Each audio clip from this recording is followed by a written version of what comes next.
little bit of a sluggish start, but not much sluggish after that. Yeah, you know, shout out to the defense for coming out on fire and giving us some extra chances just to get settled in. You know, when plays were there, you know, we had a shot down the field early. Trevor overthrew it just a little bit. You know, wanted to get a little bit more early established in the run game, so we didn't get ahead of the chains. So we got a little bit off script. But after they settled in, they started playing. We had some explosive plays, and then everybody's energy just increased, and we were able to put together drives and score points. Did you envision, or did you see a scenario where the game ended up getting that out of hand? You know, I thought that the guys were going to accept the challenge. We knew that we were getting ready to play a defense that was very, very good stopping the run, and they had I think the number 2 person in the country in sacks. And so we knew we had a big challenge to be able to establish the run, to make them stay honest, so that we can get some of the play actions and balls down the field. And we knew we were going to have to protect our quarterback. And you know, hats off to the offensive line, the backs, the tight ends. We didn't have any recorded sacks. Now we got hit a couple times. They had some protections where they ran us hot, but Trevor moved in the pocket, delivered the ball down the field. So just really, really proud of the guys owning the plan and coming out and executing. Back-to-back wins in Tallahassee, 4 straight against Florida State. What does that mean for this program and where it's come since the time you've been here? You know, no question. You know, being a player, I've been on the other side of a game like this down here in Tallahassee. But you know, we talk about best as a standard, and in order to be the best, then you got to do things that haven't been done. And so our guys just continue to accept the challenge, you know, week after week, and it just goes back to the core values that the most important game of the season, the game we're playing. And if we desire to be the best at the end of the season, then we got to take it one game at a time. And it's a playoff game for us every week. Trevor breaks to Sean's records today. What does it say about his progress? Oh, I mean, I just think that kind of speaks for itself. He just each week he just gets more and more comfortable with the whole system. You see him, he's changing protections. You know, he knows when he's hot. He's moving in the pocket. I mean, he just has great command of the system, and now that allows us to put more on his plate. And he's handling it well. And now you know that no matter the stage that he's on, he's going to perform. With Travis, I don't think he played much in the second quarter. Was that getting other guys reps? Or you know, just rolling those guys. Obviously, we came out of camp with a rotation, and man, those guys work hard. Taven is at his best right now. He deserves to be in the game. He usually goes in third series. You know, Choice is playing at a high level, so all those guys deserve to play.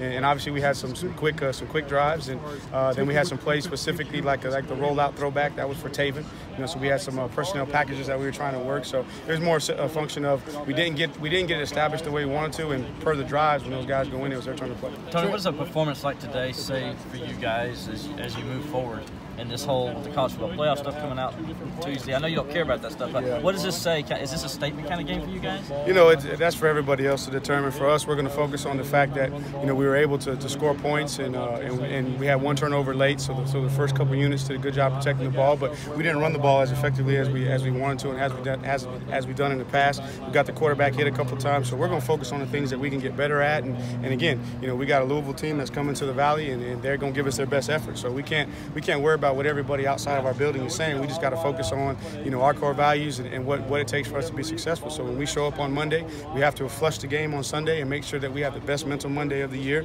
the best Tanoga Tuesday, and so forth, so that we can ultimately get to where we want to be at the end of the season. Speaking of running, what do you think of Christian's touchdown? I'm excited for him, man. You know, Christian is an unbelievable leader for this football team. He's a do whatever you ask him kind of guy, and you know that was a little package that we said, hey, let's have a little fun with their package, and we kind of had ran several of their plays, so people were starting to gear in on those. So we changed up the formation a little bit, and I was happy for those guys. When did you put that play in? You know, we start early in the week with our short yardage goal line stuff. So it was early in the week, and we just repped it. And once we got down there, we had that play, and then we also had the belly to Garrett. That was something that we wanted to make sure we do. I mean, he's a legacy down here. He's an unbelievable worker, unbelievable character, and if we had an opportunity, we were going to try and get him in the end zone. And we tried on a quick little play action sprint out to him, and they covered it well. And so once we got back down there, we were going with the play to give him the ball and let him score. Trevor's the biggest lead fullback you've ever seen. He probably is. I don't know. You know, they talk about the guy from Kansas City. You know, he might rival him. I think he's like 347. The guy that's done some of their jumbo stuff. But nah, and you know, Dexter's a guy that, and those guys will do whatever you ask them to do. And I think that resonates with their teammates because they're the best players at their position, but they're also the most humble, and they'll do whatever it takes, whatever coach asks. Will this settle Christian down about wanting to get the ball and score now? No. Next thing you know, he's going to want to be a quarterback. Then he's going to want to pass, and he's going to want all those stuff. But you know what? It forces us as coaches to be creative. You know, to think outside the box, and I appreciate that from those guys that they challenge us to be creative and think outside the box. Tony, you were here in 2000 when you guys got beat pretty bad, like a day like today for them.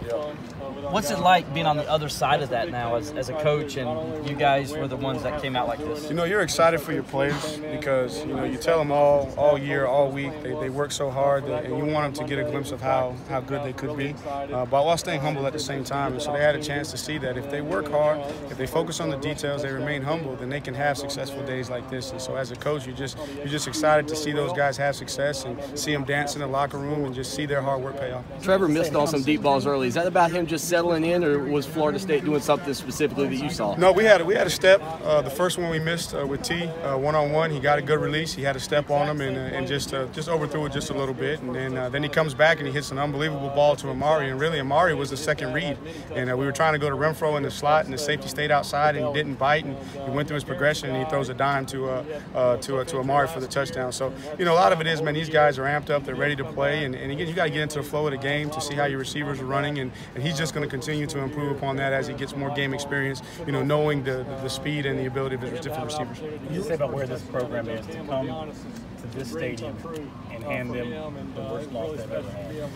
You know, it goes back to what Coach Sweeney talks about all the time. You know, best is the standard, and obviously, you know, in order to be the best, you got to give the players the best. You got to demand their best, and then they got to go out and perform to their best. So I think it's really just our guys playing to the standard that we have set and holding each other accountable to the standard that it doesn't matter if you're the first string guy, the third string guy, fourth string guy, you're going to perform to the standard and be held accountable. So I think that's really, you know, what it is. It's just the standard within our program, and our guys are rising to that level of play.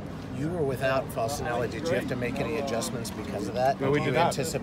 What do you anticipate for his return as well? You know, we're hoping that next week he'll be back to ready to go, and later in the week, you know, he's feeling a lot better, and I think you know, Gage has played a lot, and that's the benefit of playing a lot of guys in every single game. So you know, this wasn't his first opportunity in there at center. You know, he's been in there in meaningful games with meaningful snaps at center. He's played a lot at guard.